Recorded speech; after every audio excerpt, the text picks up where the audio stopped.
మలాకీ రాసిన గ్రంథము 3వ అధ్యాయము 8వ వచనం కానించి 12వ వచనం వరకు చదువుకున్నాం. మానవుడు దేవుని వద్ద దొంగిలిన అయితే మీరు నా వద్ద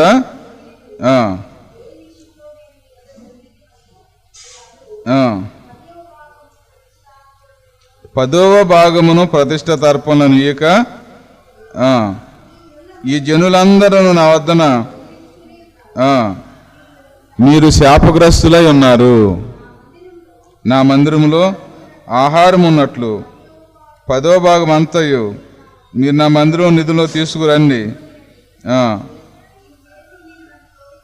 శోధించినట్లా నేను ఆకాశ వాకిళ్లను నిప్పుదను, పట్టరాందంతా విస్తారమైన దీవులను కుమ్మరించెదను.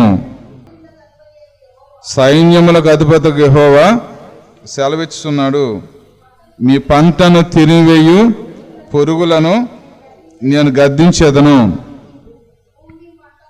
అవి మీ భూమి పంటను నాశనం చేయవు. నీ ద్రాక్ష చెట్లు అకాల ఫలములను సైన్యములకు అధిపతి యెహోవా సెలవిస్తున్నాడు. అప్పుడు ఆనందకరమైన దేశంలో మీరు నివసించెదరు గనుక అన్ని జనులందరూ మిమ్మల్ని ధన్యులని సైన్యములకు అధిపతి యెహోవా సెలవిచ్చుచున్నాడు. అంశం ఏంటంటే తిమోతి రాసిన పత్రిక 6వ అధ్యాయం 10వ వచనంలో ధనాపేక్ష సమస్త కీడులకు మూలము. కొందరు ఆశించి విశ్వాసం నుంచి తొలగిపోయి తమను తామే పొడుచుకున్నారు చరండి అనే పౌలు గారు తిమోతితో చెప్తా ఉన్నారు.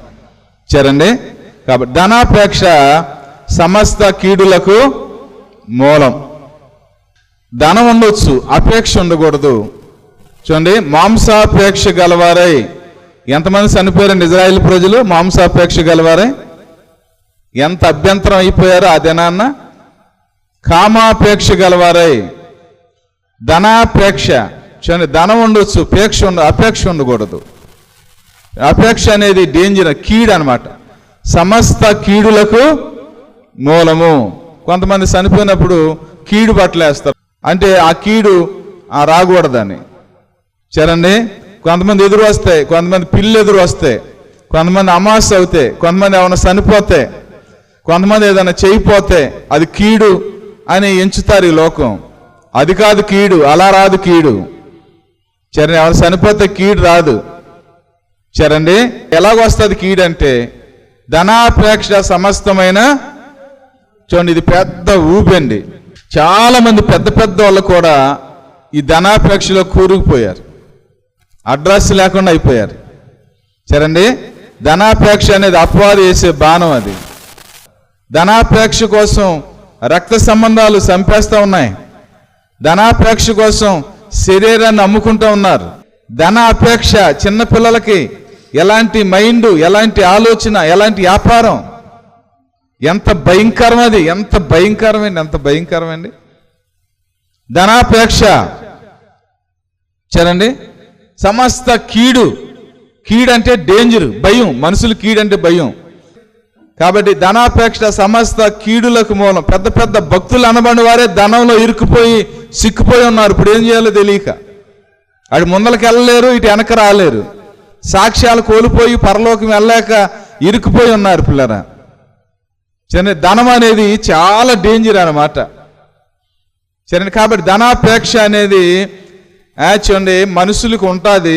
అది లేకుండా చేసుకుని ప్రభు చెప్పారు, మీరు ధనాన్ని ప్రేమించేవారు దేవుని ప్రేమించలేరు, దేవుని ప్రేమించేవారు ధనాన్ని ప్రేమించలేరు.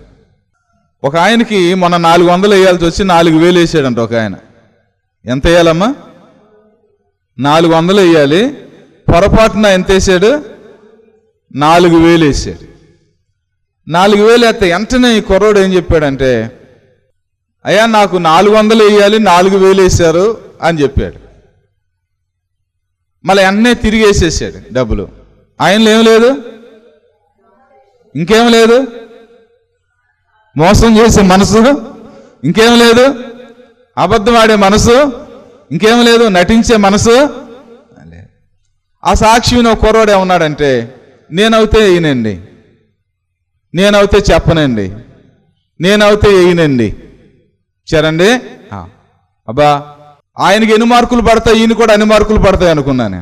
యథార్థంగా ఒప్పుకున్నాడు. దేవుడు ఒప్పుకోలు చూస్తాడు. సరే, యథార్థంగా మాట్లాడుతూ చూస్తాడు. సరేండి. పిల్లరా, ధనాపేక్ష సమస్త కీడులకు మూలం. సరేండి. వాళ్ళు ఒప్పుకునే మనసు ఎంత గొప్ప మనసు అండి. దేవుడి దగ్గర క్షమాపణ ఇస్తారనమాట. సరేండి. కాబట్టి పిల్లరా, ఒప్పుకోలు.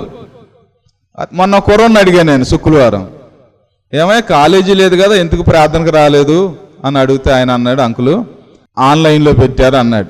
అట్లాగా, ఓకే అనుకున్నా, నా పని చేసుకుంటున్నాను. కాసేపటికి ఒక అరగంటకి అలాగ మళ్ళీ నా దగ్గరికి నిదానంగా వచ్చి 10:30కి అయిపోయింది, ఏదో వర్క్ ఉంటే రాసుకున్నాను, తర్వాత మళ్ళీ 1 గంటకు పెట్టారు అని వివరంగా క్లీన్గా చెప్తున్నాడు. నేను అనుకున్నాను, చూడండి అతను తన మనస్సాక్షి గద్దించబడింది. ఏం చేసిందమ్మా, 10:30కి అయిపోయింది, ప్రార్థన కొంతసేపు అయినా రావచ్చు, కానీ రాలేదు. మనసులో ఏదో కొంచెం గిల్టీగా అనిపించింది. అందుకని నా దగ్గరికి వచ్చి ఆయన ఒప్పుకుని క్లీన్గా చెప్తున్నాడు, రావచ్చు కానీ అయినా సరే ఏదో వర్క్ ఉంది, మళ్ళీ ఏమైనా సరే అని మొత్తం ఇలా జరిగిన సందర్భం చెప్తా ఉన్నాడు.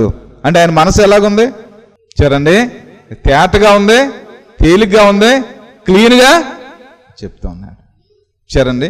సరే, శనివారం ఫుల్ వర్షం, మందిరం కట్టిన తర్వాత లేదు, అంత వాటర్ వచ్చేసింది మందిరంలోకి, బాగా నీళ్ళు అవన్నీ వచ్చేసినాయి. దరిదాపు నేను పెద్దబాబు చూడండి ఆ నీళ్ళన్నీ కూడా స్వాంజీ తీసుకొచ్చి అవన్నీ పిండి మళ్ళీ తడి కూడా పెట్టి పొడి కూడా పెట్టి చూడండి అవన్నీ చేసేటప్పుడు చాలా టైం అయిపోయింది. మాకు మందిరం అంతా క్లీన్ చేయటం పాస్టర్ గారు కూడా సహాయం చేశారు. సరే, దరిదాపు 12 దాటిపోయింది. మేము ప్రార్థన బిగించేసేటప్పటికి 11కే బిగించేయాలి. 12:04, 15 అయింది. సరేండి. అప్పుడు చూడండి ఆ కుర్రోడు వచ్చాడు ప్రార్థనకి. ఆ కుర్రోడికి నేను చెప్పా, నాకు చెప్పే నిదానంగా వచ్చి శుక్రవారం ఇగో ఇలా జరిగిన సందర్భాన్ని నా మనసాక్షి నీ 11కి నేను బిగించేయాలి, 12 దాటిపోయిందయ్యా, ఇదిగో మందిరం అంతా ఇలా వాటర్ వచ్చింది, ఇలా పరిచర్య చేసాం, టైం అయిపోయింది, అందుకని కొంచెం లేట్ అయిందని చక్కగా ఉన్నట్టు నా మనసాక్షి ఆయన దగ్గర చెప్పా. ఏమండి, భక్తి చేసుకుంటా వెళ్ళిపోతాం కాదు, సరి చేసుకోవాలి. సరేండి. దేవుని ఆత్మ పనిచేస్తుంది. అప్పుడు దేవుని ఆత్మ మనతో ఉంటుంది. చిన్న చిన్న సందర్భాలకు దేవుని ఆత్మ వెళ్ళిపోద్ది. చిన్న సందర్భాలకే, చిన్న ₹1, ₹2, ₹1000 మనసాక్షి దేవుని పోగొట్టుకుని ఉన్నా. నేను చెప్పా కదా, యోధ ఇస్కరియోతు ఎంతో సేవ చేయాల్సిన ఆయన యేసుప్రభుని అమ్మేసుకున్నాడు. యేసుప్రభుని ఏం చేశాడమ్మా, ధనాపేక్ష. యేసుప్రభుని అమ్మేసుకున్నాడు. వీళ్ళు ఎంత వాడబడ్డారు, పేతురు ఎంత వాడబడ్డాడు, యోహాను ఎంత వాడబడ్డాడు, ప్రకటన గ్రంథం రాశాడు, యాకోబు ఎంత హతసాక్షి అయిపోయాడు. ఏమండి, తోమ ఎంత వాడబడ్డాడు, భారతదేశం వచ్చి మన ఇండియా దేశం వచ్చి ఎలా భక్తులు అయ్యారు. ఒక ప్రాంతం వెళితే భూలోకాన్ని తలకిందులు చేయవారు వచ్చారు మన మధ్యగా అన్నారు. సరేండి. కాబట్టి అతను యోధ ఇస్కరియోతు యవన కాలంలోనే యేసు ప్రభు వారి కన్నా ముందలే చచ్చిపోయాడు. ధనాపేక్ష యేసు ప్రభుని అమ్మేశాడు. ఆ సందా సంచిలో డబ్బులు తీసుకుంటాం ప్రారంభించాడు. సమర్పణ బాగానే ఉంది, సేవ చేయాలని వచ్చాడు. 50 మండుగురు వెళ్ళిపోయారు, కానీ ఆయన వెళ్ళలేదు, ఉన్నాడు, అప్పుడు బాగానే ఉన్నాడు. ధనాపేక్ష ఏం చేసిందంటే ప్రభుని అమ్మేసింది. నేను అనుకుంటాను ఆ ప్రధాన యాజకుడి దగ్గరికి ఎన్ని అన్యాయాలు తీసుకెళ్ళిపోతే పోనీ తీసుకెళ్ళి అక్కడ పాడేసి ప్రభు దగ్గరికి వస్తే యేసు ప్రభు వారు యోధ ఇస్కరియోతును క్షమించేవారే. ప్రభు దగ్గరికి రాలి, అదే అజ్ఞానంగా చేశాడు ఆయన. పశ్చాత్తాపడ్డాడు, కానీ వాళ్ళ దగ్గర పశ్చాత్తాపడ్డాడు. వాళ్ళే మాకు తెలియదు బాబు, నువ్వు పోమన్నారు, మాకు నువ్వే చూసుకోమన్నారు. అక్కడ డబ్బులు ఆ మందిరంలో ఇసురు పాడేసి ఉరేసుకుని చచ్చిపోయాడు యోధ ఇస్కరియోతు అండి. మనశ్శాంతి లేదు. కారణం ఏంటి? ధనాపేక్ష అతను పతనం చేసేసింది. రాత్రి చెప్పాగా నేను ఆకాను, ఏమండి, ఆకాను ఆశించి ధనాపేక్ష ఏం చేసింది, తన భార్యని బిడ్డల్ని పశువుల్ని గాడిదల్ని గొర్రెల్ని ఆకూరలో పడి చచ్చిపోయారు. మోషే గారు ఏమంటున్నారు, 11:24 హెబ్రీ రాసిన పత్రిక, మోషే పెద్దవాడైనప్పుడు ఐగుప్తి ధనము కంటే అల్పకాల పాప భోగములు అనిపించుట కంటే ఫరో కుమారుడు అనిపించుట కంటే ఐగుప్తి ధనము కంటే ధనాన్ని ఎలా కాలు తన్నాడని మోషే గారు. అందుకనే దేవుడు ఆయన్నే వాడుకున్నాడు. ధనాన్ని జయించిన వారిని దేవుడు వాడుకుంటాడు. ధనాపేక్ష ఏంటమ్మా, సమస్త కీడులకు అండ్ మనుషుల వల్ల వచ్చే కీడులు కాదండి, పద్ధతుల వల్ల అమాస చూడండి ఇలాగ వచ్చే కీడులు కాదయ్యి, అవన్నీ మూడు సిద్ధాంతాలు అంతే. అసలైన కీడు ఏంటంటే, భయంకరమైన కీడు ఎలా సంభవిస్తుందంటే అపేక్ష ఉన్న వారికి. సంతుష్టి సహితమైన భక్తి గొప్ప సరండి. కాబట్టి పిల్లరా చూడండి, మనం ధనం చేతుల్లో ఉండకూడదు, మన చేతుల్లో ధనం ఉండాలి, ఉపయోగించుకోవాలి అంతే. చూడండి, మనం దేవుని చేతుల్లో ఉండాలి, దేవుని కోసం మనం చక్కగా వాడబడాలి, దేవుని కోసం వాడబడాలి. సరండి. అవును, దేవుడు ఆ నడిపి ఇప్పుడు చెప్పారు కదా, జార్జి మొల్లర్ గారి దగ్గరికి వెళ్ళారని. ఏమండి, చార్లిస్ స్పర్జన్ గారు జార్జి మొల్లర్ గారి దగ్గరికి ఎంత సమర్పణ ఉండాలనే దానికి 40 లక్షల రూపాయల అమౌంట్ ఆయనకు వచ్చిన అమౌంట్, ఆయనకు అవసరతలో ఉండి కూడా చూడండి ఆ భక్తుడికి దేవుడు చెప్పమంటే వెళ్ళి ఇస్తాం. నీకు ఎంత ఆశ్చర్యం ఏంటి అది. ఏమి లేదు వారిలో ధనాపేక్ష. నేను రాత్రి చెప్పాక భరత్ సింగ్ గారికి ఎన్ని కోట్లు విడిచిపెట్టేశారు, సాధు సుందర్ సింగ్ గారు ఎంత ధనాన్ని విడిచిపెట్టేశారు. ఏమండి, సెంట్ ఫ్రాన్సిస్ గారు ఎంత ధనాన్ని విడిచిపెట్టి ప్రభు కోసం లేనివారు అయిపోయారు వారు. సరే, సిడి సెడ్ అనే భక్తుడు ఎంత ధనవంతుడండి. చూడండి, అన్ని విడిచిపెట్టేసి దేవుని కోసం అలాగే వెళ్ళిపోయారు వాళ్ళు మిషనరీలుగా. ధనాపేక్ష లేదు వారిలో, అందుకనే దేవుడు వారిని వాడుకున్నాడు. చూడండి, కొంతమంది ధనాపేక్షణ ఉంచుకుని చూడండి దేవుని ప్రార్థన చేయలేకపోతూ ఉన్నారు, దేవుని ఆరాధించలేకపోతున్నారు, దేవుని కోసం బ్రతకలేకపోతూ ఉన్నారు. వడ్డీలు చూడండి, పాలలో నీళ్లు కలుపుతాం. చూడండి, చాలా రకరకాల తంత్రాలు, మంత్రాలు, మోసాలు, చూడండి దగాదాలు. చూడండి, ఎంత అయింది ధనాపేక్ష అండి. ధనాపేక్ష ధనాపేక్ష ధనాపేక్ష. మేము కూడా ఇల్లు కట్టాలి, ఏం చేయాలో తెలియదు, శరీరాన్ని అమ్ముకుంటాం. చూడండి, ఒక దుర్వ్యాపారం ధనాపేక్ష. ఇవన్నీ కూడా ధనాపేక్ష ఎన్ని రకాల పనులు చేపిస్తుందో మనుషుని చెప్పడానికి ఇల్లే. సరండి.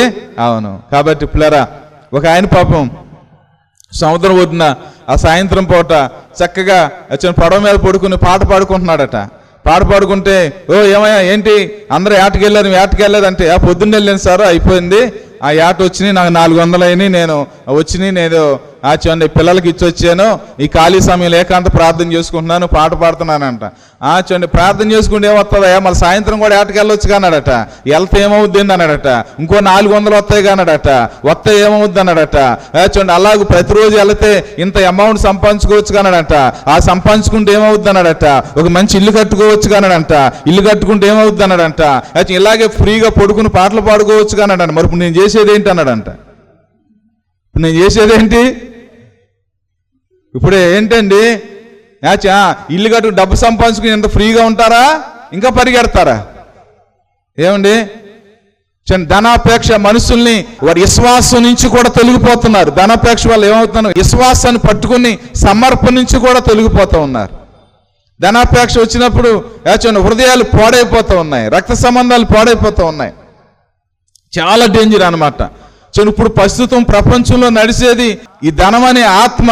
ఇంకా సంపాదించాలని ఎన్ని పనులైనా చేపించి అసలు మనిషిని ఎంత అడ్డగోలుగా నడిపించి నరకంలో పాడేస్తుందో. సరండి, మనం ఆలోచించాలి. బైబిల్ ఎంత స్పష్టంగా చెప్పిందో. సరండి, కాబట్టి ఆయన బిలాము గురించి చెప్పాను నేను ఫస్ట్ రోజున. బిలాం చూడండి, బహుమతిని ఆశించి ఆ బిలాం ఏం చేశాడు, దేవుడు చెప్పాడు, ఎల్లొద్దాయా బాబు అలా దీవించబడిన ప్రజలని. మళ్ళా ప్రార్థన చేయాల్సిన అవసరం ఏమో. బిలాము గాడిద చెప్పింది, గాడిద మాట్లాడింది, మళ్ళీ వెనకొచ్చాడా? ఏమండి, ఆ బిలాం బహుమతిని ఆశించి ఓ పెరిగిపోదాం అనుకున్నాడు. ఆ బాలాకు ఏదో ఆ బహుమతి ఇస్తాడు అనుకున్నాడు. ఏమైపోయింది? యెహోషువ గ్రంథంలో ఇజ్రాయేల్ ప్రజలు నరికేశారు ఆయన్ని. చూడండి, గెహాజీ ఏమైపోయాడు? కుష్టి వ్యాధి సంపాదించుకున్నాడు. ఏమండి, ధనాపేక్ష చూడండి సమస్త కీడులకు మూలం. పిల్లరా చూడండి, ఇప్పుడు చదువుకున్న పాఠ్య భాగంలో మనుషుడు దేవుడి దగ్గర దొంగతనం చేస్తున్నాడు అని చెప్తున్నారు. ఏమండి, మేమేమి దేవుడి దగ్గర దొంగతనం చేస్తున్నామేనంటే 10వ భాగం ఇవ్వట్లేదు, 10వ భాగం ఇవ్వకయు, ప్రతిష్ఠిత అర్పణలు తేకయు, మీరందరూ నా దగ్గర మీరు శాపగ్రస్తులై ఉన్నారు అని ఉంది.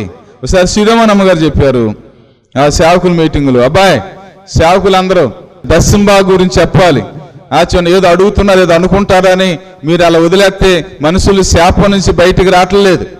చూడండి, అలా తీపోవటం వల్ల చూడండి దేవుని శాపాలు ఉంటున్నాయి ఇంట్లో. చిన్న శాపం తొలగిపోవాలంటే చూడండి దేవుడు చెప్పిన నిర్ణయం చొప్పున మీ 10 రూపాయలు వస్తే 1 రూపాయి దేవుని భాగం తీయండి అని చెప్పండి మీరు అని చెప్పమని చెప్తా ఉన్నారు. చూడండి, ఈ 10వ భాగం ఇచ్చినప్పుడు ఏమవుద్దంటే మీ పంటను తినివేయి పురుగులను గద్దిస్తాను. రెండోది ఏంటంటే మీ భూమి పంటను నాశనం చేయకుండా భూమిని కాపాడుతాను. తర్వాత ఏంటంటే నకాల ఫలాలు రాలకుండా చూస్తాను. మీరు దేశంలో ఆనందంగా ఉంటారు. సైన్యములకు అధిపతిగా యెహోవా సెలవిస్తున్నాడు, మీరు ఇచ్చి నన్ను శోధించండి, నేను ఆకాశవాకులు ఇప్పి. దేవుని వాక్యం నమ్మాలి కదా. ఏమండి, దేవుని వాక్యం నేను ట్రైనింగ్లో నేర్చుకున్నా, 97లో నేర్చుకున్నా. దశంభాగం తీయటం కష్ట సమయాల్లో దశంభాగం తీసేవాడిని. చూడండి, ఇప్పటికీ నేను చూడండి మొదట దశంభాగం తీసి చూడండి నా దగ్గరికి ప్రభు ఇస్తే దశంభాగం తీసి నేను వాడుకుంటాను. చూడండి, దశంభాగమే కాదు, డాక్టర్ ఫీజు తీస్తాను, ఏంటంటే ట్రావెలింగ్ ఫీజు తీస్తాను, ఆ తర్వాత ఏంటంటే భక్తులు మేము దిగజారుకుండా ఉన్న దేవుడు కాపాడినందుకు ఫీజు తెస్తాను. ప్రతిరోజు ఏదో ఒకటి అనుకుంటాను, ఏం భయం వచ్చినా సరే, ప్రభా నీకు ఇంత కానుక ఇంత అమౌంట్ తెస్తాను ప్రభు అనుకుంటాను. సరే, కొంతమంది ఏంటంటే ధనాపేక్ష అనాలా మరి ఏమన్నాలో తెలియదు. కొంతమంది ఏంటంటే బల్లారాధనలోకి వచ్చిన వాళ్ళు కూడా ఏమంటే దేవుని భాగం దేవుని కోకోకుండా చూడండి మనం ఏది కూడా దేవుని దగ్గర వృద్ధిలలేం. దేవుడు మనకు తిరిగి ఒక విత్తనమే పెడతాం, అది 100,000, 10,000, లక్షలు, కోట్లు విత్తనాలు ఎలాగిస్తాయో చూడండి. దేవుని ఆకాశవాకులు ఇప్పుతాడట. ఆకాశం నుంచి ఆశీర్వాదం మనకు రావాలంటే మనం ఏం చేయాలంటే దేవుని భాగం దేవునికి ఇవ్వాలి.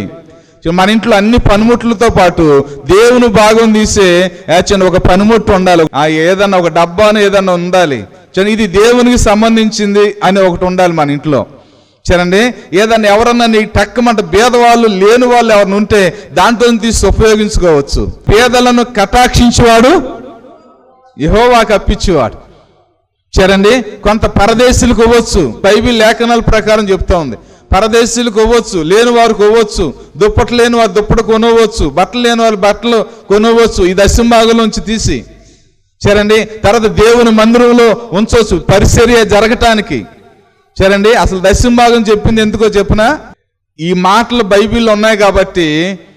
చూడండి, ఈ పరిచర్య ఈ మాటలు లేకపోతే ఇంత సేవ పరిచర్య విస్తరణ దొరికేది కాదు, వచ్చేది కాదు.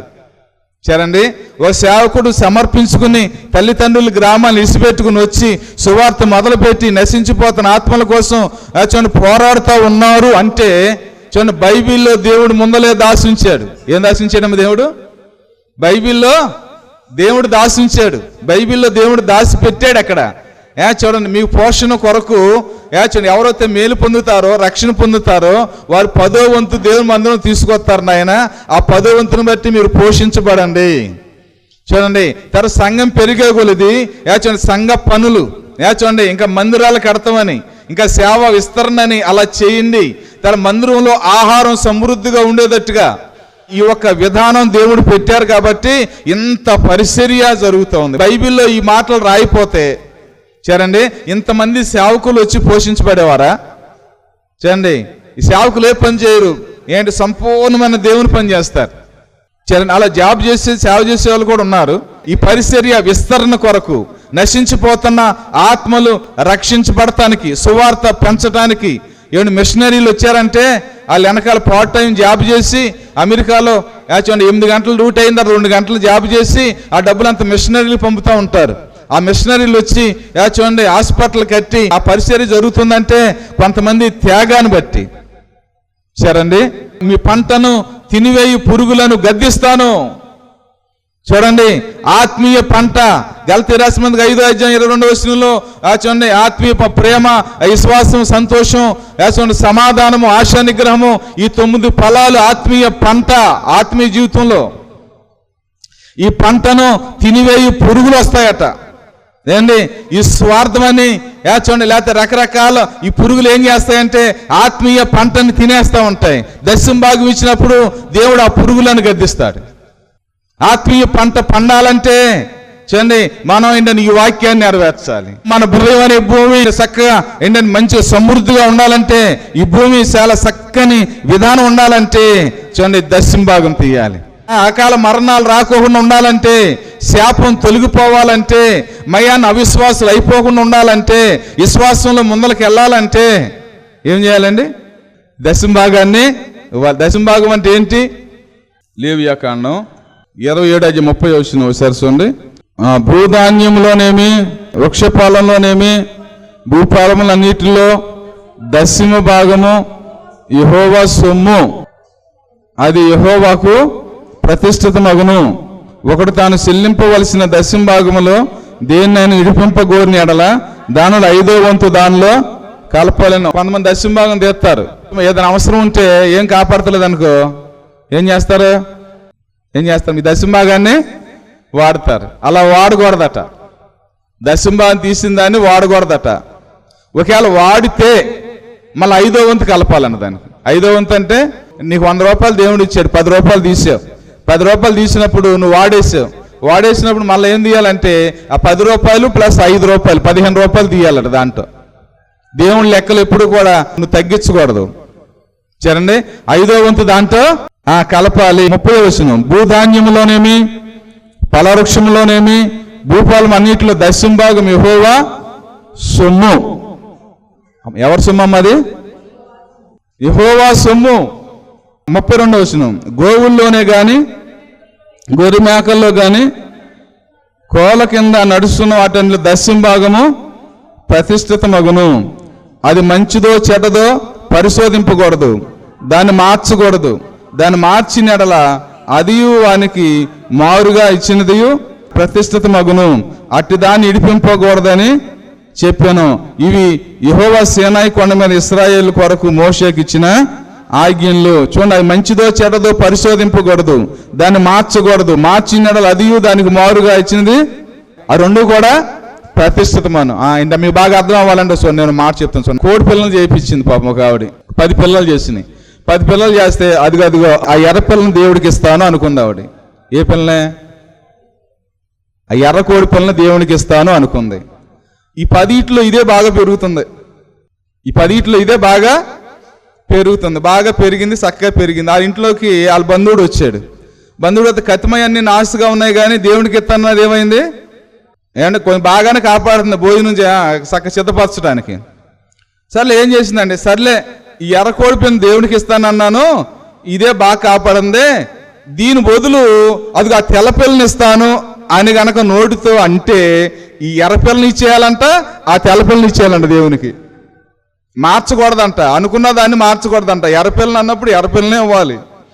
సరేండి, మార్చారంటే అది ఇది కూడా దేవునికి ఇచ్చేయాలట. సరేండి, అది ఎవరి సొమ్ము? యెహోవా సొమ్ము. సరేండి, అవును. కాబట్టి పిల్లరా చూడండి, మార్పులు చేర్పులు ఉండకూడదు. కొంతమంది ఏం చేస్తారంటే ఎన్ని సంవత్సరాల వాక్యం ఉన్నా సరే చూడండి వారు మాత్రం దశమ భాగం ఆ మెట్లోకి రాలేరు. సరేండి, అలా కాదు, రావాలి. వచ్చి చూడండి, ఆ ఆశీర్వాదాన్ని చూస్తారు. మీరు ఆకాశవాకులు దేవుడు ఎలా ఇప్పుతారో చూస్తారు. చూడండి, ఎలాంటి దీవెన వస్తుందో మీరు చూస్తారు. ఎలాగ శాపం తొలగిపోద్దో చూస్తారు. పిల్లల అభివృద్ధి ఎలాగ వస్తుందో చూస్తారు. ఎలా దీవించబడతారో చూస్తారు. ఆయన కోల్గేట్ గురించి చెప్తారు. కోల్గేట్ ఆయన పేస్ట్ తయారు చేసినప్పుడు అమెరికాలో చూడండి ఒక సంచిలో అమ్ముకునేవాడట. దశమ భాగం తీసేవాడంట. కరెక్ట్గా దశమ భాగం తీసినప్పుడు ఆ ప్రోడక్ట్ బాగా వెళ్తుందంట. 20వ భాగం నీకు తీస్తాను ప్రభు అన్నాడట. 20వ భాగం తీస్తానండి, ఇంకా బాగా వెళ్తుందంట. చూడండి 30వ భాగం తీస్తాను ప్రభు అన్నాడంట. అమెరికా దేశంలో పక్క రాష్ట్రాలు కూడా వెళ్ళిందంట. ప్రభు నీ సహం నా సహం ప్రభు అన్నాడట. కోల్గేట్ అనే ఆ పేస్ట్ అమెరికా దాటి ఇతర దేశాలు వెళ్ళిందంట. చూడండి, నీకు 60% తీస్తాను ప్రభు, నేను 40% ఉంచుకుంటాను ప్రభు అన్నాడంట. ఇంకా దీవించబడింది, ఖండాలు దాటేసిందంటండి. చూడండి, ఇప్పుడు దరిదాపు ఇప్పుడు ఉన్నాడంట ఆయన 90% దేవునికంట, 10% ఆయనకంట. 10% ఆయన తీసుకున్నా కూడా ఎన్ని కోట్లలో లాభం వస్తుందని అంట. ఆయన దేవునికి ఉత్సాహం ఇచ్చేవాడిని ఆయన ప్రేమించును. చూడండి ఎంత దీవించబడ్డాడు అని అంట ఆయన. సరే, కాబట్టి పిల్ల ధనాపేక్ష సమస్త కీడులకు మూలము. సరేండి, అవును. కాబట్టి పిల్లరా ఈ ధనాపేక్ష వెళ్ళి చూడండి ఎన్ని పనులు చేస్తూ ఉన్నారు. చూడండి, లేదు పిల్లరా మనం మారు మనసు పొంది మా హృదయాన్ని భద్రంగా కాపాడుకుని చక్కగా వాక్యాన్ని బాగా విని దేవుని బాగా నమ్మి విశ్వాసం ఉంచి ప్రార్థన చేయటం నేర్చుకుని చక్కగా ఆత్మీయ అభివృద్ధి పొందుకుంటా దేవుని భాగం దేవునికి ఇస్తా, దేవుని సమయం దేవునికి ఇస్తా, దేవుని పరిచర్య దేవునికి చేస్తా, చూడండి దేవునికి భయపడతా, చూడండి మీరు ఉండండి, చూడండి ఎన్ని కొద్ది రోజుల్లో ఎంత ఆశీర్వాదం చూస్తారు. చూడండి ఎంత ఆశీర్వాదం చూస్తారు. చూడండి మన ఆశీర్వాదం చూడాలి. చూడండి మన సాక్షిని కాపాడుకోవాలి. చూడండి కాబట్టి ఈ ధనం అనేది మనుషుని ఎంత మోసం చేస్తుందో అలా కాకోకుండా, ధనాపేక్ష లేకోకుండా చూడండి విశ్వాసంతో భక్తులు ఎలాగో దేవుని పాదాల దగ్గర ప్రార్థన చేసి వారు ఆత్మీయ అభివృద్ధిని ఎలా డెవలప్ చేసుకున్నారో. ఆత్మీయ అభివృద్ధి, మనుషులు వాక్యం వింటున్నారంటే ఆత్మలో పెరగాలి, ఆత్మలో పెరగాలి, జై జీవితంలో పెరగాలి, క్షమింతంలో పెరగాలి, చూడండి ఓర్చుకుంటంలో ఓర్పులో చూడండి ఇంకా నేర్పుగా సంపాదించుకోవాలి. ఇంకా ఎంతైనా నా దేవుడు నాకున్నాడు, ఎన్ని తుఫాలైనా రాని నేను కదలను, నేను బెదరను ఎందుకని చూడండి యెహోవాను నమ్మికుంచేవాడు సీయోను కొండవలె కదలక నిత్యము నిలుసు సీయోను కొండ. ఎవరు? యెహోవాయందు నమ్మిక ఉంచువారు. చూడండి కాబట్టి పిల్లరా ఇలా ఎన్ని సంవత్సరాలు ఎక్కడేసే గొంగలు అక్కడ అలా కాదు, పెరగాలి, మారుమనసు పొందాలి. చూడండి కొంతమంది హృదయంలో తొందరగా బాధ వస్తుంది, ఆలోచించుకోవాలి కూర్చుని, ఏంటి నాకు బాధ వస్తుంది ఏంటి, చూడండి వాళ్ళ తప్పు వీళ్ళ తప్పు వీళ్ళు అన్నారు అనుకుంటున్నాను కానీ చూడండి ఆ బాధపడే మనస్తత్వం నాకుందేంటి. బాధ తెచ్చుకోకపోతే బాధ ఉండదు, ఏమోలే పాపం అర్థం చేసుకుంటే బాధ ఉండదు, అన్నీ తెచ్చుకుంటాం ఎందుకు, మన హృదయంలో కృంగిపోతాం ఎందుకు. చూడండి అలా కాకోకుండా చూడండి ఆత్మీయ అభివృద్ధి. చూడండి ఈ పంటని ఆయన వరి పంటని ముడత పురుగని అనేక పురుగులు ఉంటాయి, డిమక్రానని కొన్ని మందులు కొడతారు. ఏమండి ఏంటంటే ఈ మన ఆత్మీయ జీవితంలో ఈ తినే పురుగులను ఎలా సంపాలంటే దేవుడు చేస్తాడంట పని, మనం చేసే పని మనం చేయాలి. చూడండి ఒక క్రమం, చూడండి ఒక క్రమం, ఒక నిష్ట. చూడండి ఉపవాస ప్రార్థన, చూడండి ఆదివారం ఆరాధన, లేకపోతే నెల ఆఖరికి మరి ఉపవాస ప్రార్థనలు, ఏమంటే శనివారం లేదా శుక్రవారం, చూడండి దేవుని సన్నిధి, ఏమైనా సరే దేవుని సన్నిధి. నాకు వర్షం తుఫాను ఇవన్నీ నన్ను ఆపేయలేవు సేవకి, ఎందుకంటే నేను ఎప్పుడు ఒకటి అనుకోండి, నేను బ్రతుకున్నాను, నేను చనిపోలేదు. చూడండి మేము సేవ నిర్లక్ష్యం చేయకూడదు. దేవుడు నాకు ఆరోగ్యం ఇచ్చాడు, నాకు బట్టలు ఇచ్చాడు, బండి ఇచ్చాడు, సేవ చేయాలి. వర్షమైనా నేను వర్షంలో తడిసి పని చేసేవాడిని, అంతకితం చిన్నప్పుడు వర్షం లేచి నేను చేలో కలుపు తీసేవాడిని, తడుచుకుంటా కలుపు తీసిన సందర్భాలు ఉన్నాయి. నేను తడుచుకుంటా కలుపు తీస్తేనే లేనిది నేను జీవం గల దేవుని సేవ ఎందుకు చేయకూడదు. చూడండి అమ్మో అది గొప్ప శిక్షని అనిపిస్తానని నేను ఎప్పుడు ఆగను నేను దేవుని సేవకి. చూడండి కాబట్టి పిల్లరా చూడండి మనం దేవుడు బ్రతికించాడు. చూడండి కాబట్టి దేవుడు ఏం చెప్పారంటే చూడండి ధనాపేక్ష సమస్త కీడులకు మూలము. యేసు ప్రభువు ఒక మంచి ఉదాహరణ చెప్పారు, చెప్పి ముగిస్తానే. మీ కొరకు భూలోకంలో ధనాన్ని సమకూర్చుకోవద్దు. చూడండి పరలోకంలో సమకూర్చు, అక్కడ దొంగ ఉండడు, అక్కడ సిమిటి. పరలోకంలో ధనం సమకూర్చుకుంటాం అంటే ఏంటి?